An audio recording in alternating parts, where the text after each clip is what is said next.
everybody, welcome into Inside the Music, and I'm going to be starting something new today with my good friend Mark Marler, who lives all the way over in Dover, England, correct? That's correct. Yep.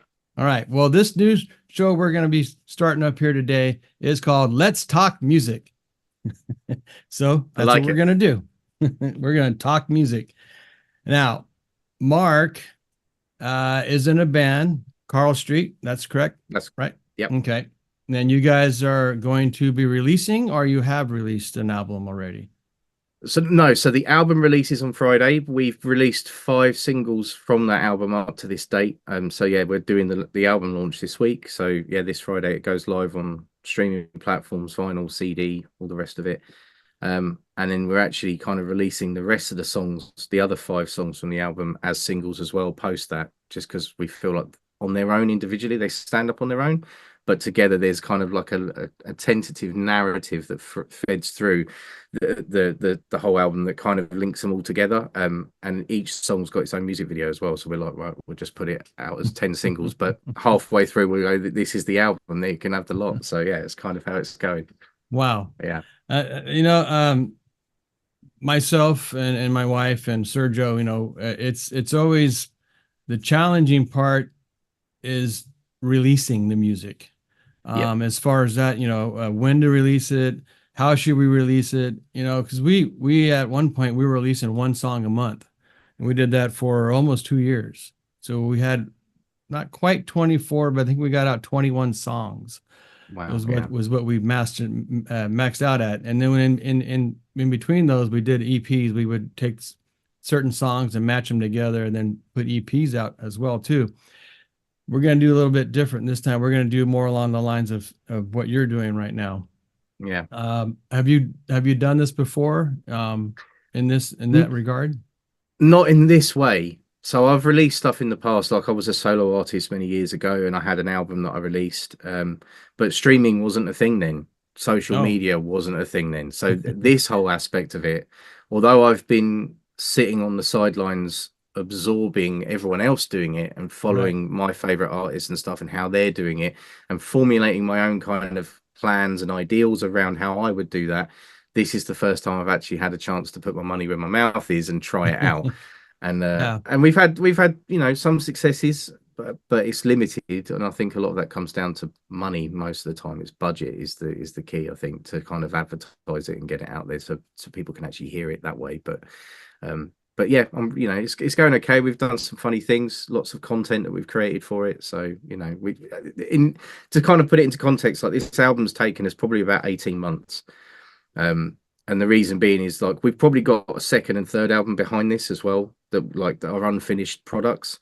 But we've filmed everything. We've had a camera on every single aspect of it, from creating it in the studio to just walking downtown doing silly stuff to the gigs to everything has been Wow. filmed. So we've got lots of content.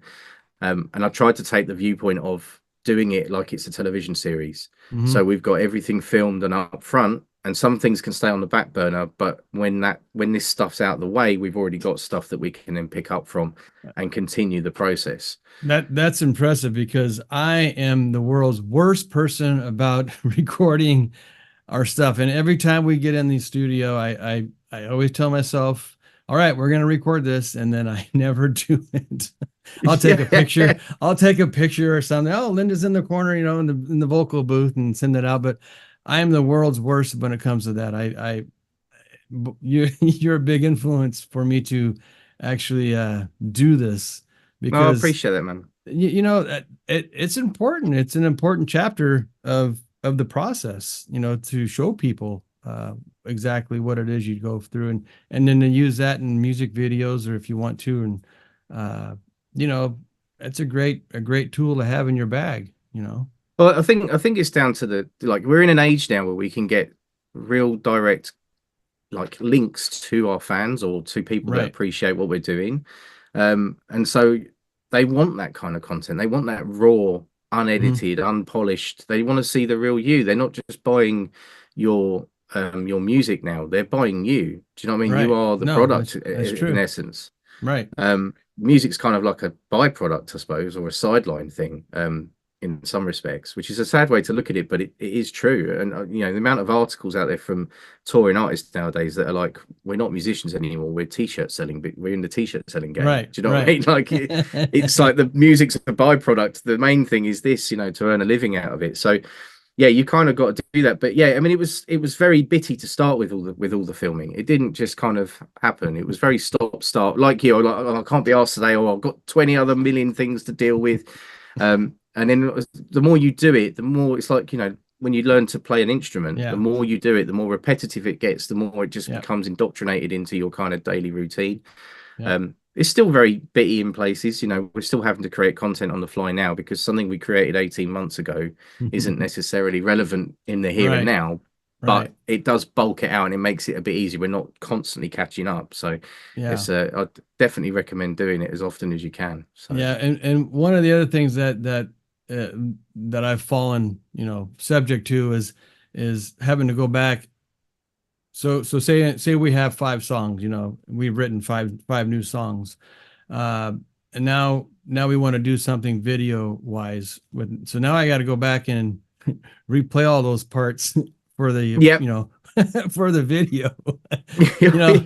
And you know, we're not out in the road, you know, playing these songs all the time. So you know, you kind of, for us anyway, we do a song, we put that in the bank, and then we don't go back to it, you know, for quite some time. So to relearn the whole thing again, it's a little bit of a process, you know, for us, for me anyways. It's the same for me though. So like, to give you an idea, so this project is mostly just me and Cole. So Cole would send me a song. So at the time, I'd lost my job. My life had been turned upside down. I was in a real dark place with my mental health, really, really struggling. And me and Cole had kind of been on the fray of each other. Like I'd done sound engineering for him at live gigs, and I'd, you know, been seeing his bands, and we had beers together over time, but we weren't close. And he started sending me material, and I was like, oh, that's cool. And nothing would happen of it. And then eventually I was like, I pulled myself out of a rut, and he was kind of egging me on, and I went and produced one of his ideas. So it would literally be like a minute or a 30-second clip of him playing guitar and singing on it. And then from that, I would sit down and I'd play all of the instrumentation and put it all together. So up to like September last year, it was just me and Cole. And I was like, we should really put a band around this and go out as the Cole Street band. Like, I think it warrants it. So we found some other musicians, but then I had to go back and remember what it was I played to show these other guys. And I'm sitting there with them opposite, and I'm like, I can't remember. I'm like, it just. But same for the music videos. Like we've done one music video, which hasn't come out yet, called Oh My. One of the tracks is called Oh My, and I'm really proud of this music video. But we went to a place called Deal, which is the next town along. It's like a seafront town, big promenade on the front, middle of winter, pitch black, moon's high in the sky, but we're out on this promenade and we're filming these scenes of Cole walking up and down, bit like kind of what's it, bitter symphony, bittersweet symphony, that song. So he's got that kind of attitude going on, but on the sidelines I'm playing each instrument that's like part of it, and one of the instruments in it is a violin, but I track that on a keyboard using sample sounds, right? And I don't know how to play violin. I think last time I played violin was when I was 7, so I'm standing there pretending to play violin, but when you actually see the behind the scenes shot, it sounds awful. It's terrible. So yeah, it's all part of the process, man. So yeah, the old saying, fake it until you make it. That would be that's yeah, I think that's how you got to do. I mean, like, you know, I don't know. I don't know. Yeah, well, do you know what I mean? I mean, ideally, I'd write a part and give it to an orchestra, but I don't know 100 musicians, and I don't think I've got the budget for it. So you know, we're not Michael Garding. We're not Michael Garding, where we can have a full-on orchestra in our. Exactly right. I'm not sure they'd fit in here anyway. To be fair, but... no, I'm sure you've seen his videos, but he's got rooms and rooms and rooms where, you know, he puts everybody in an isolated area. For those, you know, for those takes, and I was like blown away. Yeah, I mean, what a wonderful thing to have at your fingertips, right? Yeah, like, just absolutely. Yeah, very cool. So very cool. And it's fun that we got, you know, we just, add another member, add it to our conversation. Yeah, yeah, So, yeah, anyways, so I have a couple questions here for you in yeah, regards to the process of how you guys did your stuff. yeah. Um, so one of them would be first off, you said it was you and Carl that do. Is there anybody else that you give credit to for anything as far as on the record or anything like that? You want to So on the record, offer? there's my good friend Dan Underwood. So he's on our track California. He did some of the RP synths for us on that one. But the rest of the album is just me and Carl. So I yeah, mean, that's just amazing because I've got, you let me hear a few of the songs, and yeah, I love your guys' style of music. That if there's music that I will sit there and crank in my car, it's your guys' style. oh, thank you, dude. Appreciate that. It's no, and Carl, and I've told you, I wrote you in Messenger. I love his voice. You Yeah, know? he's very fun to work with. From an engineer's perspective, like his pitching's pretty much bang on. Hmm. Like, there's barely any tuning that needs to be done, and he's so moldable. So you can get like a real kind of David Bowie cronyism out of him, or you can get this kind of real kind of punk rock-esque thing out of him in Yeah. places. And yeah, I would say he's kind of like my Eminem, my version of an Eminem. Do you know what I mean? Like when you hear about Dr. Dre talking about Eminem and how Right. he's got that voice. It's Yep. like for me, Carl's that. It's a pleasure to work with, and it's done within like one or two takes. It's not We're not going over and over and over or verse by verse by Right. verse. It's literally bish bash bosh done. I do my comps, my little cuts for it to just get rid of the kind of breathing or lip noises, and that's it. Bit And of then EQ compression done. yeah, you were telling me too that you also are on the backups behind them now too. So that's an important factor to, quality backup vocals is a big thing that thickens things up. It makes things more interesting to hear things right and left in your ears. And so tell me about how do you go about that process of learning to or to choose what lines to sing? Because for me, that's one of the toughest parts about writing music are the backups. When I think it's probably one of the most important parts of the song are the backups because it can actually take it to a whole nother level. Uh, Yeah, you know, I mean, it adds a whole nother level of like harmonic texture, doesn't it? And it yes. can change the direction of a song. Um, I mean, I've always been quite into the harmony vocals anyway. So like when I first started, when I was like 15, I was in a band and we were recording albums and we worked. They were really good at vocal production, these guys. And I got a chance to have a go at a mix. And I remember the first time I ever did that, and I faded all of the instruments out and just left the BV singing, and it was just beautiful from like Yeah. it was just amazing to hear, and it stuck. And so from then on I was hooked, like proper hooked on that kind of technique and those ideas. When it comes to me and Cole, sometimes it's like, like any kind of songwriting thing. Sometimes it's there instantly and it's just a couple of oohs and ahs, or we'll have some kind of countersunk idea. Sometimes it takes a while. My Yeah. pitching for me personally with singing is not the best, so it does take me a few takes to get it. But once I've got an idea or I get the root note, I can then do my thirds and fifths around it and try and make some kind of shape to it. I always think like, although BVs are mostly meant to be in the background, that you want them to kind of create a movement, Hmm. some kind of wave that's just sitting there pushing the music along or changing the direction or Yeah. where Right. you're Right. looking at it. And so I always try to take that kind of thing and just add that to that sonic playground. It Right. doesn't work on every song. Sometimes it doesn't work on every song. Some songs just don't need BVs, and No, you have to be willing to accept that as well. It's that's what I mean when it comes to, choosing what gets to be sung at what point, or do you sing something different behind the singer? Sometimes, or take a vocal line from a part of the song and then insert it behind him singing a different line, you know. yeah, and there's yeah, exactly that. So it depends on the source material though, because Right. you could do, for example, you could harmonize exactly, parallel with the Hmm. main vocal, for example, all the way through the song. And then at the end, you're going, it's just too sickly sweet. Like, there's just too much going on there. Like, I need to cut half of this out. you could have, for example, like you say, where you take another line and you try and create another kind of verse, or you take bits of the verse. So it might be Right. like you take one section from the verse first, second verse, and third verse as you've got to that bit where these bits come in. Because Right. I would normally find like those kind of big Journey-esque backing vocals will be in something like a bridge or in the last chorus to really fatten it up. So then you want to kind of, if you're doing some kind of countersunk verse, you know, that's a counterpart to the main verse, first of all, you've got to make sure that it's sitting in a space where the main vocal isn't sitting, because otherwise you just cloud that up. Right. Sometimes it works, but sometimes you want it to be kind of question and answer.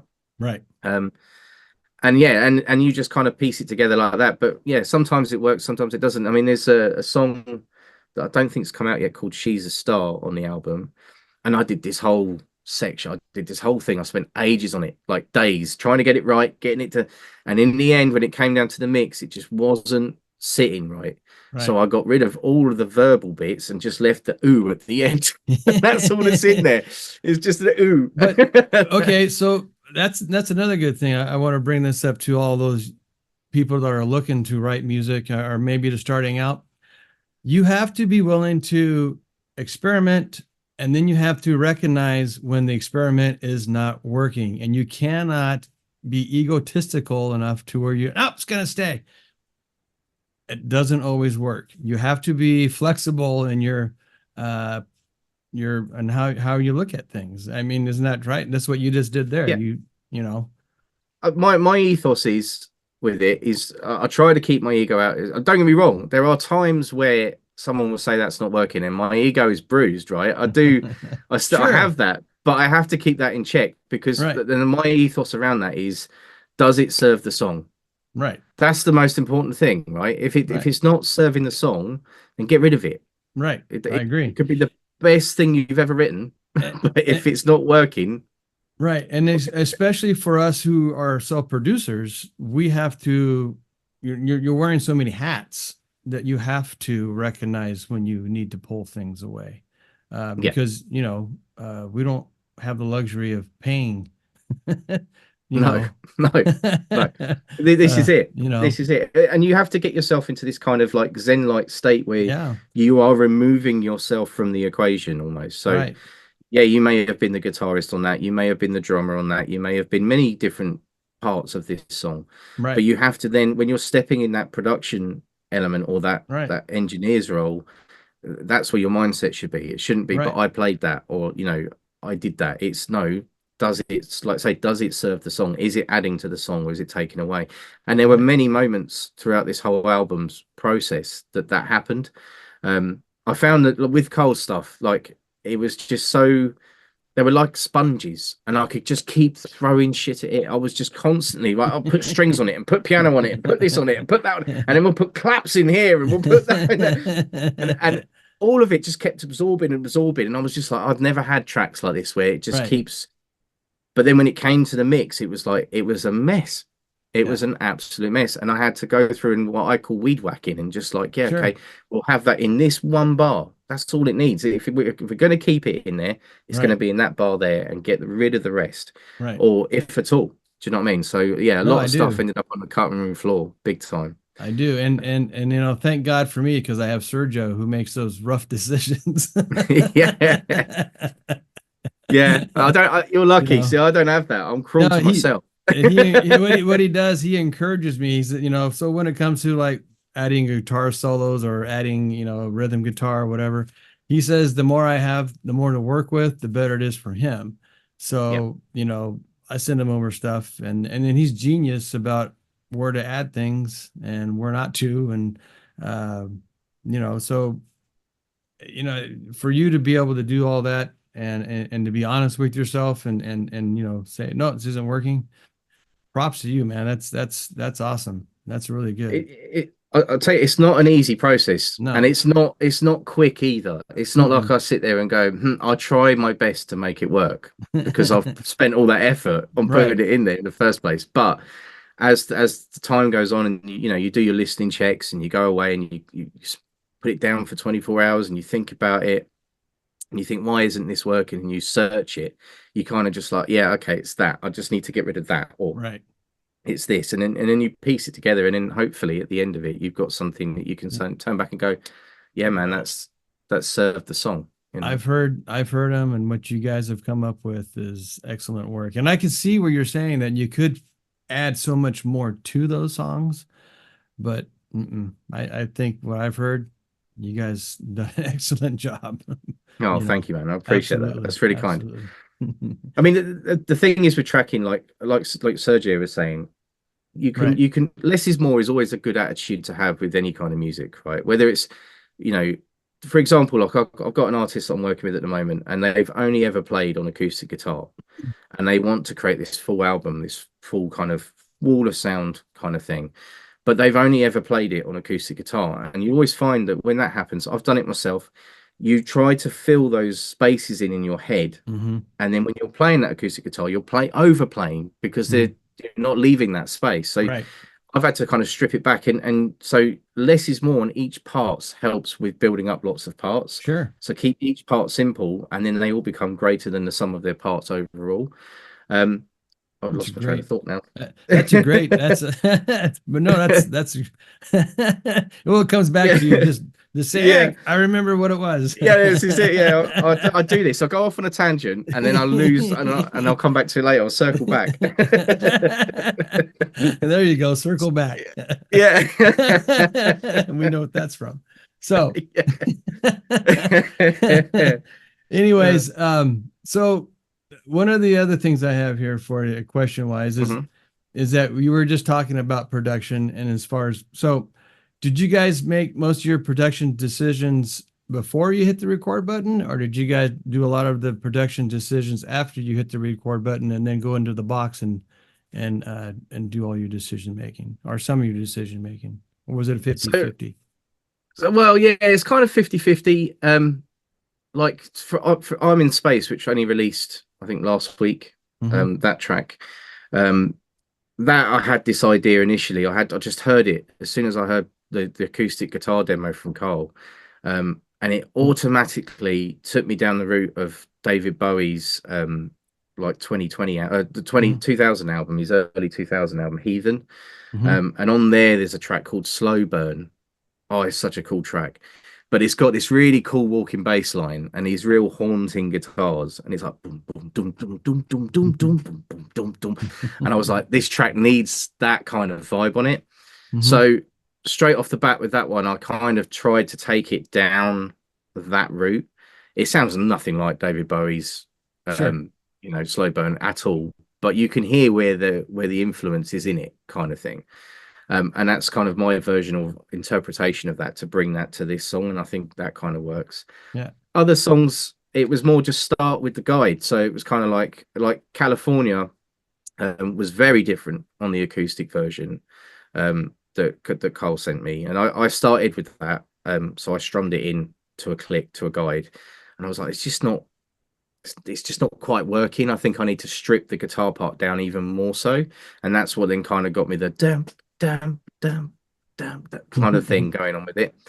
And then it kind of grew from there, and it was all based around that new stripped back version of the guitar part, and then the production just kind of went from there, really. Awesome. So yeah, it's kind of 50-50. Yeah. But in regards to that, now for the electric guitars, when you guys place the electric guitars in there, do you guys make your decision as far as like the tone, or do you guys use DI and then blend the two, or do you guys, Yeah, so I mean, I have amps here and stuff, but half of them don't work. Just don't have the money to get them repaired. So I mostly use Neural DSP plugins, and there's the Tone King Mark III, I think it is, or Mark II that they make. I love that. That literally, you put it in, the first preset sounds great. It's got that sound, and so I'm like, why break what's why try and fix what's not broken? Do you know what I mean? If it works, then don't it reinvent works. the wheel type thing. Exactly that. Yeah, exactly that. And I just tend to find that plugin, just put it on and instantly I've got the sound that I'm going for, and if not, I'm only a few tweaks away. So when I'm tracking, I tend to kind of leave everything raw. I mean, I might do like with the vocals, because I've got the Apollo X8P. I'll tend to track with like the Unison preamp on it, and a bit of compression on the way in, and commit that to tape. Right. But pretty much everything else, because I've got like a Pearl, Roland TD50 module, and then I've got a Pearl drum kit that I've converted into MIDI drums, and then I use Superior Drummer 3 by Toontrack for my drum sounds. So I track that in live on the MIDI kit, and then I come in and do my editing, and then change my sounds accordingly to fit as the song grows. And I kind of adapt it that way, and then but I kind of tend to get all the parts done first before I then come back to doing a mix. I find the Mac, as soon as even though it's an M1 Mac, as soon as I start adding my mix like processing plugins on it, if I'm tracking, it all just starts to crash and fall over. So I kind of leave that. Yeah, it's like you'd think it would be, but you got to think some of these songs I'm getting to like 70, 80 channels. Oh wow, stuff. You're way above So us or me. Yeah, well, yeah, it depends on the song. Like some songs less, but there's a lot of stuff going on it. Like with the BVs, I'll probably do 6 to 8 backing vocals, and I will double track all of those. Right. So then all of a sudden you're up to like 12, 16 vocals straight off the bat before you've even, before you've even done anything. So yeah, it soon mounts up. Yes. And what DAW do you use? I'm sorry to interrupt you. Oh, what in terms of guitar stuff? So what DAW do you use? DAW. My mainstay is Logic. So when I started when I was 15, I was first introduced to eMagic's Logic 5 or whatever it was back then, and that kind of just made the most, excuse the pun, logical sense to me. But like nowadays, I'm considered a multi-DAWist, mostly because of like my online mixing and mastering services that I do. I get stuff from all different DAWs, and sometimes it's easier just to take their project and mix it in their project. So I do run Studio One Professional 5. I've also got Luna. Oh boy, I've got Pro Tools. Okay. And I'll just start getting. We'll jump back to the Luna one in a minute, but keep going. I'm sorry. Yeah. And I've just started to learn about Ableton, because we use that for our live show for the Cole Street stuff. So that triggers all our lighting and all the backing tracks and all that kind of thing. So yeah, it's a full-on production for that as well. So yeah, you kind of, like I say, Logic's my mainstay because I just know it inside and out. So if I'm going to track something, or if I'm under pressure with something, that's where I'll go. But I've dabbled in all these other things. I've yet to do a full-on Luna mix, master, record from start to finish, but I do use Luna for its summing, and I normally tend to bounce stuff out of Logic in stems, put it into Luna, then use the summing, and then bounce out my finished mix from there, and then run it back in Logic for my mastering. But so which is a bit of a long-winded way of doing it. So. Well, for those of you that don't know about Luna, I think the reason why you do your summing is probably because of all the already integrated tape. Is that why? Is that one of the reasons why? So no, well, Luna is basically like a full-on console emulation. Right. So like, if you had Harrison, an SSL 4000, or Harrison desk or whatever, and then that was going into tape on each channel, and then you'd send it to a bus and have that on like a different master bus tape, as well as the summing channel. So you've got API or Neve summing on it, which kind of just gives it a color, it gives it a vibe. It's very subtle, but it's got a sound to it. Luna has a sound, which I've not heard in any other DAW. No, they're not. Not Cubase. I use Cubase, and it doesn't have a sound. It's just digital. It's as good as what you put into it. But this just has like an analog vibe. And I can't afford hundreds of thousands of pounds worth of gear, so it does just good enough for me. One day I'm sitting here bored on my mind, and I'm like saying to myself, what do I want to do? And then I remembered, I remember that Luna came out with a free version for Windows. Yep. So I'm like, I'm going to learn how to do Luna, because to me, it looked similar. The setup looks similar to Cubase as far as how they ran things, watching the videos. So I'm like, yeah, this will be easy. No. I would say completely different animal. It is a completely different beast, even to like Logic and stuff. Some things are similar. I think they kind of like taken little bits, like like seasoning from each DAW. Right. I agree with that. In terms of like key command stuff, it's more in line with Pro Tools. So Right. like it's command equals, for example, to get to the mixer window and back to the arrange window. Well, Right. that's a Pro Tools thing. Do you know what I mean? It's like, so yeah, there's an element of that to it. So, Yeah. but yeah, it's a fun door. I like to say I've yet to have the full confidence to track fully into it yet and or mixing it. I've Right. got to wait for the right client, I think, for that one. But yeah, it's Yeah. Well, I opened it up a couple of times trying to, figure it out. And I couldn't even get past the first part of it to, yeah. I figured out how to record some, to figure out that part. But as far as like the sends and everything else, I didn't get to that yet. And I haven't opened it back up now for probably 2 months now. Yeah, It's it sitting is on one my of other those. laptop. Yeah, it is So, one of those. It's I like to say I'd like to get more into it. And actually, to be fair to UAD, they have got like on YouTube, they've done their own in-house literally tutorial videos from is that start right? to finish. Yeah, they're Okay. real well worth watching, really Okay. informative, show you in and outs of it I completely. didn't know that. So, But once again, it's time and money, right? right, So right, right. it's Exactly. sitting down to train yourself on it. So Yeah. yeah, Well, the reason I wanted to learn another DAW, and I think it's important, one of the reasons why you said too, and we'll touch base on this, wave files are sent differently through different, am I right or wrong about that? it's the way that each DAW kind of processes it. Right, They'll put their own kind of imprint. Like so with like Ableton, any audio files or any session files is saved as I think it's like a CVS file, right, whereas like Logic saves it as a WAV, and then Pro right, Tools saves it as a dot AVI, I think. right. So they all kind of save their own thing. They're all still WAVs. They're just called Yes. different things.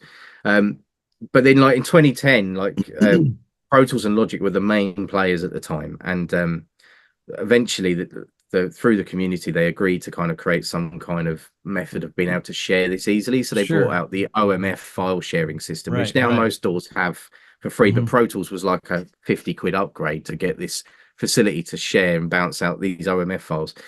The trouble with OMF files is it doesn't do very well with MIDI stuff. Hmm. It generally you have to kind of bounce that out separately. Um, and you also find that like it doesn't always work. So you'll import it, and then instead of it being like it was on their arrange window in the Sure. Hmm. correct time frame and Right, everything in right. its slot, it's all just kind of all over the place. And then if you've not been there during that Yep. creation process, you have no idea No where idea things are what. meant to be. So Yep. so you go I've back to discovered having to that. bounce it out individually, and it's Yep. like, and that can take time. And if you don't name it right, yeah, it can just be. And if a lot of my clients, they're not high end clients. You know what I mean? Right, right, They're just beginners. Some of them, you know. right. Um, and so you tend to find that they're not. They just even with a clear cut instruction, they still kind of mess it up. So sometimes it's easy just to go, look, I've got Pro Tools or I've got Presonus. Just send me the session. And if I find that I'm getting a bit unstuck with something because I'm once again not completely au fait with that DAW, I know Right. how to get the files out and I've got them in front of me and I know what they should look like. So I'll just do the conversion myself, kind of thing. So Yeah, and then one thing that we have issues with, and I can't remember what DAW Sergio uses, but if he sends me a file that's an MP3, version of it, it won't line up timing. No yep, matter, it's like, wait a minute, this isn't working. And then I'll try to figure out where the timing is. I can't figure it out. So yep, then I'll ask him, then he'll tell me, what it is. And then it'll line up, but it's still not quite all, so yeah, it's perfectly not quite on the timed. money. Right, Yeah, and right, that's the thing. So like if you've got the same DAW as him, it will open up exactly the same. And then right, like I say, most DAWs are a much for a muchness. They are kind of all doing a similar thing. Some do things better than others. right, Like Logic's MIDI implementation is really fantastic, right. um, and others not so much. Others do more things than Logic can do. Do you know what I mean? So Right. they're all a Right. bit hit and miss, and but they Now, are a much for a muchness, and I, it is just a case of I've learning never, what things do. You know, right, right. I've never asked this to anybody, but do you use an outside clocking source or do you use your internal clocking source? just internal clocking source. Yeah, that's If I me. was using loads of outboard gear and I had loads of hardware and stuff, then yeah, I could see a clocking source being important. But I think the clocking source in the Apollos is good enough, and for what I do, I don't Yeah. seem to have any sync issues. So yeah, Yeah, it kind of works. well, the So, cool thing about Cubase actually has kind of a routing, clocking routing with it. So because I have outboard gear that mhm. I will use to track with Linda and myself playing whatnot. But what they do, they actually have it actually, when you open it up, it actually runs through a, I don't know what you would call it, but it would go through a process, and then it'll come back around and tell you how long it takes for that loop. Oh, it gives you the round trip kind of thing. Yeah, like a round trip. So what it does, it compensates for that, like a listen Nice. ahead, like kind of like a listen ahead. So there's really no need for an outside clocking source, that I found anyway. Everything Yeah, seems no. to line up okay for me. I haven't Yeah. had any issues. No, I've never asked that question before if anybody else ever uses an outside clocking source, because they're expensive if you get a good one, you know. Yeah, well, They're not it's like cheap. all these things. It's, you can have an interface and then you can have an AD converter as well, Right. and they, like you can spend £10,000 just on an AD converter. But like I'm sitting there going, but are you really hearing a Yeah, difference? Like exactly it's only right. getting Right. compressed to MP3 and put on a Right. streaming platform anyway, right? So Right. like, are you really Right. it's one of them. I find I that once you get to a certain level, yeah. the appreciation of kind of gains very quickly slopes off, but the money goes right up, and you're just Yeah, like, exactly. So one of the things, I ventured into, using the built-in, I want to call them, what you were using on the guitar. You said samples, not samples. Um, oh, you you mean know, the the amp. DSP, like Yeah, the amp DSP. amp sims? So Yeah, yeah. what I end up doing was I end up getting this pedal right here, which is They're meant to be really good. and it has its own DSP built into it too, where you can go in and you can influence what you want to do with it. The last, I don't know, 20 songs we've done, I've used this on every single one of them. Yep. And it has, if you want to dirty it up, you can dirty it up. But the music we write doesn't really need that heavy distorted stuff. Yeah, yeah. And this was the best $200. It's a tube. It's got a tube in it. Sounds like a tube amp. It works It's like a great, tube right? amp. Yeah, and it's great, man. And so anybody out there that's looking, get this is a Blackstar Depot 10 pedal, and it's something I recommend, anyways. Great for And it, gigging as well, those things. right, Do you know what I right, mean? Because you right. get your sound in the studio, and then you just put that in your bag. That's Yep, it. And off that's you it. in your guitar case, and off you go. Just Yeah, yeah, yeah. so good. Yeah, yeah, yeah. So, Yeah. but all right, I want to touch base now because you said you guys did it to print too, didn't you? You actually printed it on vinyl. We've This done it to vinyl and to CD and NFT and okay. to streaming platforms. Yeah. So now it used to be, I mean, I don't know if it's true anymore, but maybe I'm wrong about this, and please correct me if I am. But didn't they kind of mix music back in the day for vinyl for it, so it wouldn't jump the needle off the album, so to speak? Yeah. Yeah. So yeah, you would they would normally go for a vinyl master, as it were. Hmm. So you would master it for each back in the day, you would master it for each independent format that you were going to release it on. Hmm. I still kind of tend to that. So I've got like three different masters. I've got one for streaming, one for vinyl, and one for CD. The difference being mostly is just the sample rate and also the bit depth is the Right. main differentiator between the three of them, really, to be fair. Um, the way that we've done vinyl, so I'm not gone through the usual steps for getting it onto vinyl. Most people will approach a printers, um, and they'll either do like some kind of pre-order thing where you get like 100 people to do a pre-order, and then Hmm. they do a test print for you, and they'll do a mastering service for extra money, but it will cost you as an artist like 2, 3 thousand, £4,000, which is a lot of money for Yeah. 100 vinyls or Hmm. 200 vinyls or what have you, Yep. of which, when you sell them, you're barely going to make anything anyway, because the margins are just Right. so Right. No. low. Right. Right. Right. um so, and it takes months. Some of these places have got 18-month, 20-month waiting lists. Is that right? Wow. Yeah, some of them they can take forever. And so if your album launches now, and Right. fans have got to wait ages to potentially get this thing. And so I was looking into it, and I found a site called Kunakai, which is an American-based site that runs through Shopify. Hmm. And so they were doing print on demand vinyls, which is a bit like, I'm not sure about that. You know, Yeah, some AI but dude sitting there. well, you're just like, I don't know, like, Right. so I signed up. I thought I'd give it a go, and we created a picture disc version. We did all the artwork ourselves, and then uploaded what I consider a vinyl master. And as you do the upload, it does a kind of processing. It does a kind of alignment, kind of mastering for you. They've got certain schematics, or they might do Mhm. like an EQ tilt, for example. So you normally find, like with vinyl, when you master it, you would normally like take the bass down and boost the treble, Sure. and then in the preamp of the vinyl, it does the reverse, so it Right. levels it back out again. It's kind of how it used to be anyway. Mhm. So I don't know if it was doing that, and I sent them an email saying like, what exactly is the process? What are you looking for in terms of getting a perfect product from you guys? Right. Like, do you need it at certain lufts? Do you need it at a certain EQ tilt? Do you need this? Do you need that? And I just got an answer back going, it will be fine. I was like, oh, okay, I'm even more nervous about this now. But I thought, like, we don't have the budget, we don't have the fan base, we don't have the budget to go and do all this pre-order thing. We don't have thousands of pounds to, but it Right. would be nice for the few fans that we may have that would like a physical product Sure. to be able to get one. Yeah. So I thought it's worth doing, because then we also not ordering 1,000 CDs or 100 vinyls or whatever, and they're just sitting Right. there getting mothballed and warping in the corner. I have a whole Like, bunch of those. yeah, do you know what I mean? So I was like, this way, Yeah. we're not putting our hands too much in our pockets, and we've got something physical we can offer people. So we ordered a test print of the picture disc, and I was blown away. I Yeah. was literally blown away. The quality of the product was amazing. Um, it sounded great.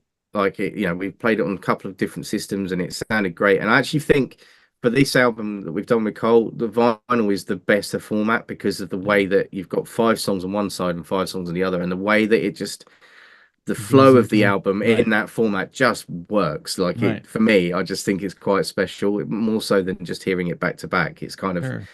got a bit of a vibe to it, I think. Right. So yeah, so we went down that route. But last Monday I went on to the site, because we did this back in June, I think, set all of this up, and I've just kind of left it on the back burner, waiting for the chance for when it was going to go live. And I went to check on it, logged in, and there's a notification at the top of the page saying that they've had a falling out with USPS, and they're no Oops. longer shipping internationally. They're only shipping inside the US. I'm like, this album launches next week. Right. So Right. I got into a bit of a panic, and I went to try and order one, and yeah, no, it won't ship outside the US. I'm like, okay, right, now what do I do? So me and Cole had recently signed up to this advertising agency called LMS UK. So they kind of handle some of our social media stuff. They give us ideas to get more content, or put some of our content together, and they kind of direct some of that into targeted ads to try and build our following up. Mhm. It's quite a good little company over here. They run their own festival, that kind of thing. So we're trying to build ourselves up to be able to get onto those kind of stages. Um, so through them, they sent a link to an English version that had literally just launched. So similar kind of deal, but actually it's a much better product. It's not the pitch disc, it's just a regular black vinyl with our Mhm. picture and logo in the middle. But it's a cheaper price point, it's a quicker service. The actual See? artwork, yeah, like the actual album artwork and cover and stuff is also really good, top quality stuff. Well, So I'm really confident. We've ordered test prints of those, and they're yeah, really, really good. And like I awesome. say, on demand. So if a customer wants one, they go and order it. It's only pressed for that customer and Right. then Right. shipped to them. So yeah, Well, we're not sitting on. that's awesome, because I can't imagine what the shipping cost would have been for you It was guys about alone $10, $10 per. US. So Yeah. per disc, yeah. Yeah. So we Yeah. weren't That's ever going to order. expensive. Yeah, it is. Yeah, I mean, it was pushing it right up, and like I say, Yeah. then you've got our margins in there as well. I Sure. mean, the only thing I would say about this other one, which is called Electric Stage, and they ship internationally. Hmm. But yeah, electricstage.com they're called. Oh, is it no elasticstage.com? Sorry, get that right. They the only thing with them is we can't put like our markup on it. So I think for so the vinyls are like £24 Hmm. 90 plus the shipping, which in the UK is about £5. So it works out about £30 a disc, which is I Okay. think reasonable. But out of that, out of every sale of those, we get 20%. and then we also get our mechanical rights, but they keep everything else. So it works out that we get, I think, about £2 per vinyl that's sold. So you guys don't physically take them and ship them out. They actually do all the work for you. Yeah, that's it. Customer orders it, they print it, off it goes to them. They handle all the customer service, they handle all of that, and we, like awesome. Say, we take our £2 cut. And we thought about this as well, because like over here in the UK, like venues have a tendency to want to take a percentage of your merch stall. So if you're setting up all your merch, like your vinyls and stuff, they'll take 20% cut when you're selling stuff. Sure. Which is another big hit on your already squashed margins. Right. So I thought about this and I was like, well, if we're doing it this way, we can just get some business cards printed with a QR code, takes you direct to our website, customer can order it. See? And that's it. And we've got rid of the 20% tax on venues as well. So, you know. That's smart. That's very well, smart. You just trying to box clever. Like saying, when you've got no budget, the internet is your friend in that sense. You can find all sorts of cool things that can help aid you in what you're wanting to try and achieve. Of course. Your door. Yeah, it's my son. He's just come to say hello. Oh, come say hello. Hi. Sorry, Andy. Hi from America. Andy said hi from America. Want to say hello? No. Yes. That's awesome. Oh, have kids, they said. My son, everybody. He's a good looking character too. So yeah, he gets it from his mum. Bless him. So yeah. What that's awesome, dude. That I think it was meant to be that company said no more, so you guys could get the better rate and the better setup over there amongst your countrymen. Well, I mean, the thing is, it's like that product is still available, obviously, for sure. I'm out of breath from running up the stairs. But yeah, that product is still available for anybody that in the US that wishes to follow us or whatever, and wishes to buy something, and it would be cheaper for them. So we've got the best of both worlds. Yeah, absolutely. Yeah, I'm out of breath. Too much studio time. But they'll keep you young. They'll keep you young, There is that. There is that. He certainly does that. Yeah. You have no choice but to get up and exercise. That's the thing. And move around. Well, this is it. He's an early starter as well, is Joe. So he'll wake us up at like 4 a.m. most mornings. So yeah, it's either keeping me young or quickening my pace. One of the two. One of the two. That's funny. So let's see here. My last thing would be for you, question wise, was where was the inspiration for all any of the songs? Did you guys was it this Carl? I know you said Carl. You told me Carl did the most of the lyric writing on it. Yeah. So he, like I say, he would come up with a majority of the ideas. He's quite prolific in terms of coming up with initial ideas and song lyrics and stuff. Yeah. But I would find actually his biggest influence was California. So. Yeah. He's got family out there. He's got a brother out there, and he went to. So we've been working, like I say, bits and pieces. And then last November, he went to California for a week and came back with like 7 songs, and just hit me with them.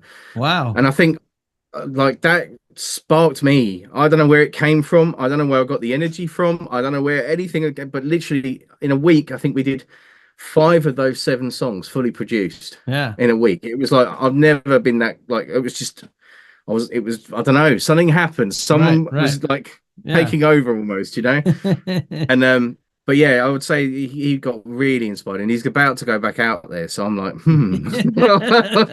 I wonder what's going to come back from this one. But yeah, but yeah, like he's just very prolific. He's always writing stuff. He's got probably about another 3 albums behind him, various different things, kind of Beatlesque stuff.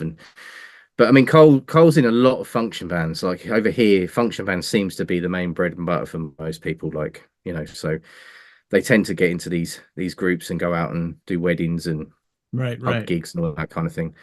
And he's in about 14 different function bands. Wow. Yeah, he's busy with that stuff. So he's got a lot of influence. like on his Sure. day to day with music anyway. And like I say, I've got, you know, I drew a lot of our influence. So Right. I kind of say like our music's kind of like a modern twist on sort of like Queen, David Bowie, kind of, Yeah. you know, all the classic kind of 90s, 80s, 70s kind of rock bands that we all fell in love with. You know, it's kind Right. of, Right. I feel like there's a lot of that in there.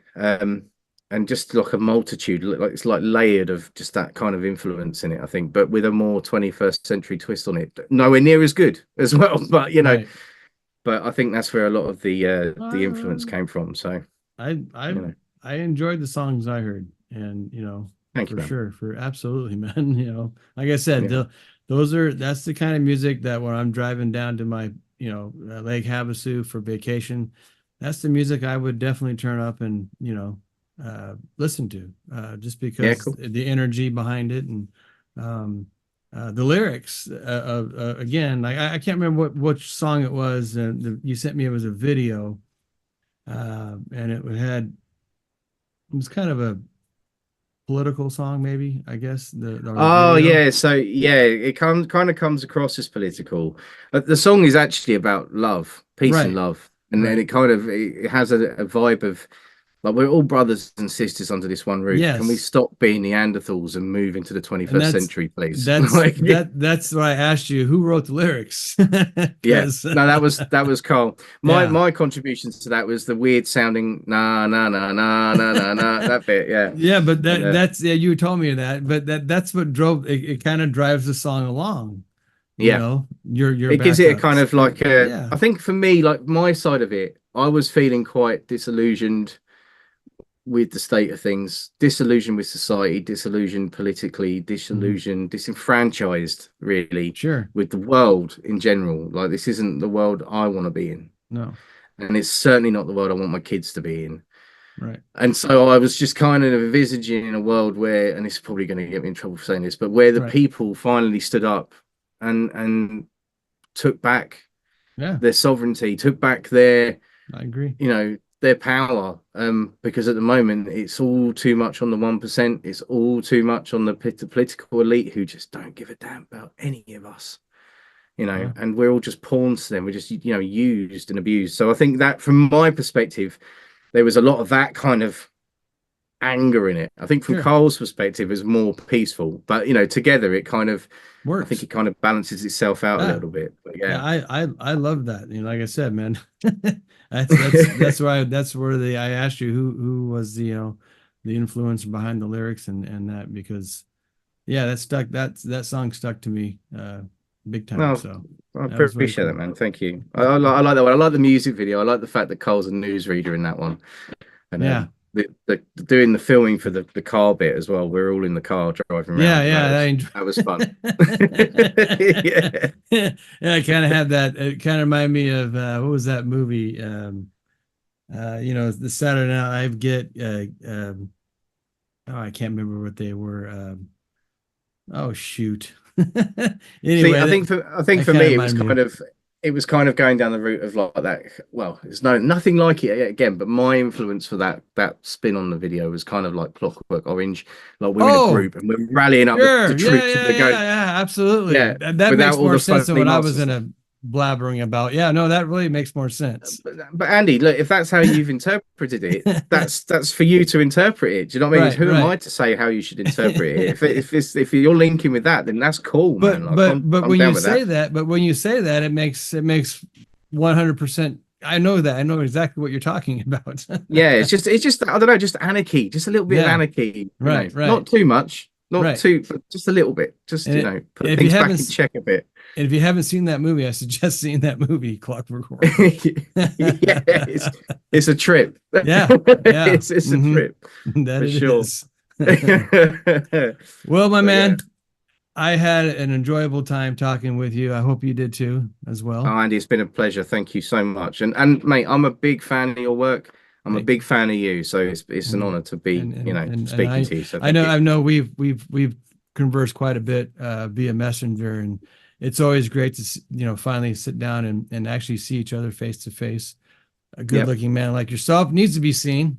I don't know. I prefer to be behind the camera most of the time, but thank you. So But with that said, I got to take off too. I have an engagement I have to be at. And Mark, once again, I really thank you. And No, thank you. adios, brother. Adios. Cheers, man.